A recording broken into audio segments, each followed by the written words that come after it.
गेल्या 2 वर्षांपासून प्रशासक असलेल्या अहिल्यानगर मनपाची निवडणूक आजपासून सुरू झाली।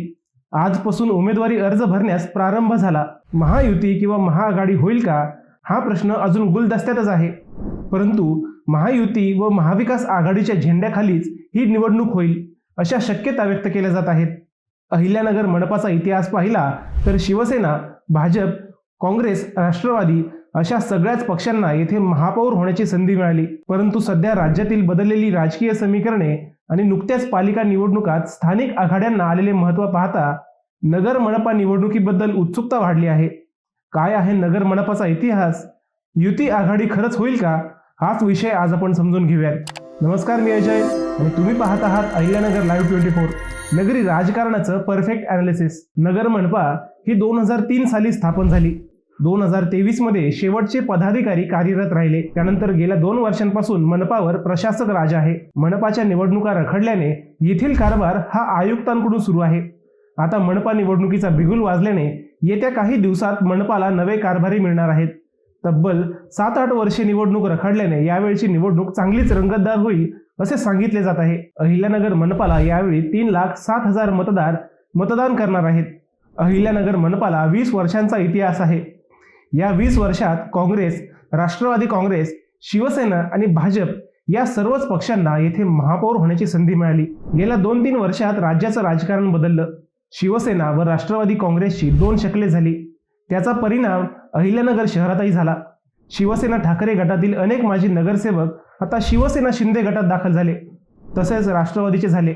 शरद पवार गटातील अनेक स्थानिक नेते गेल्या काही दिवसात अजित पवार गटात दाखल झाले आहेत। या सगळ्या गदारोळात गेल्या काही वर्षात नगरमध्ये भाजपचे वजन मात्र वाढल्याचे दिसले। अहिल्यानगर शहरात आतापर्यंत कोणत्याही पक्षाला एक हाती वर्चस्व ठेवता आले नाही। मनपात सातत्याने वेगवेगळ्या पक्षांचे महापौर झाले। अनेक समस्या सुटल्या असल्या तरी नव्या प्रभागांमुळे अनेक नव्या समस्याही शहराला भेडसावताना दिसत आहेत।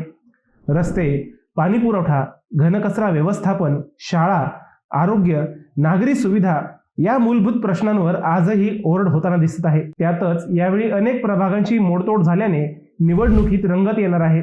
याशिवाय महिलांना 50% आरक्षण असल्याने आपल्या सौभाग्यवतींसाठीही अनेकांना प्रयत्न करावे लागत असल्याचे चित्र आहे। शिवसेनेचे भगवान फुलसौंदर, काँग्रेसचे संदीप कोतकर, राष्ट्रवादीचे संग्राम जगताप, शिवसेनेच्या शीला शिंदे, पुन्हा संग्राम जगताप, राष्ट्रवादीचे अभिषेक कळमकर, शिवसेनेच्या सुरेखा कदम, भाजपचे बाबासाहेब वाकळे आणि शिवसेनेच्या रोहिणी शेंडगे यांना आतापर्यंत महापौर होण्याची संधी मिळाली। महापौर होण्याचा मान संग्राम जगतापांनी 2दा मिळवला, तर शिवसेनेचे सर्वाधिक वेळा वर्चस्व राहिले। 2018 साली झालेल्या मनपा निवडणुकीत सर्वाधिक 24 जागा जिंकत शिवसेना हा सर्वात मोठा पक्ष ठरला होता। त्या खालोखाल राष्ट्रवादी काँग्रेसने 18 व भाजपने 14 जागा जिंकल्या होत्या। शिवसेना व राष्ट्रवादीत तू मे झाल्यानंतर राष्ट्रवादीने भाजपसोबत जात त्यांचा महापौर केला। 3ऱ्या क्रमांकावर असूनही भाजपच्या बाबासाहेब वाकळे यांना महापौर पदाची लॉटरी लागली। भाजपला साथ दिल्यामुळे शरद पवारांकडून संग्राम जगतापांवर कारवाई होईल असे बोलले गेले, परंतु काहीच झाले नाही। त्यानंतर भाजप सेना युती तुटली व राज्यात शिवसेना, राष्ट्रवादी काँग्रेस अशी नवी युती उदयाला आली। त्याचा परिणाम नगर मनपातही झाला।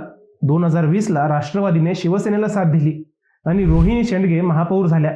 परंतु त्यानंतर पुन्हा राज्याच्या राजकारणात अस्थिरता आली आणि शिवसेनेची 2 शकले झाली। पुन्हा भाजप व शिंदे गट सत्तेवर आला। त्यानंतर राष्ट्रवादीतही फूट पडली व अजित पवार गट सत्तेत सहभागी झाला। याचा परिणाम नगरच्या राजकारणावरही झाला। अनेक जण ठाकरे गटातून शिंदे गटात किंवा भाजपात आले। राष्ट्रवादीतही शरद पवार गटाचे अनेक जण अजित पवार गट किंवा थेट भाजपात दाखल झाले। त्यामुळे पक्षीय बलाबल बदलले। आत्ताचं पक्षीय बलाबल पाहिलं तर भाजप हा सर्वात मोठा पक्ष बनलेला दिसतोय। सध्याचे बदललेले पक्षीय बलाबल पुढील प्रमाणे: भाजप 19, राष्ट्रवादी काँग्रेस शरद पवार गट 0, राष्ट्रवादी काँग्रेस अजित पवार गट 18, शिवसेना उद्धव बाळासाहेब ठाकरे गट 1, शिवसेना शिंदे गट 21, काँग्रेस 3, समाजवादी पार्टी 1, बसपा 3, अपक्ष 2। आता ही स्थिती राहील का त्यात बदल होईल हे येत्या महिनाभरात समजणार आहे। नगर मनपात कुणाची सत्ता येईल असे तुम्हाला वाटते? तुमचं उत्तर आम्हाला कमेंट करून नक्की कळवा। शिवाय व्हिडिओ आवडला असेल तर चॅनलला सबस्क्राईब करून व्हिडिओला लाईक करायला विसरू नका। पुन्हा भेटूयात नव्या विषयावर। तोपर्यंत सप्रेम नमस्कार।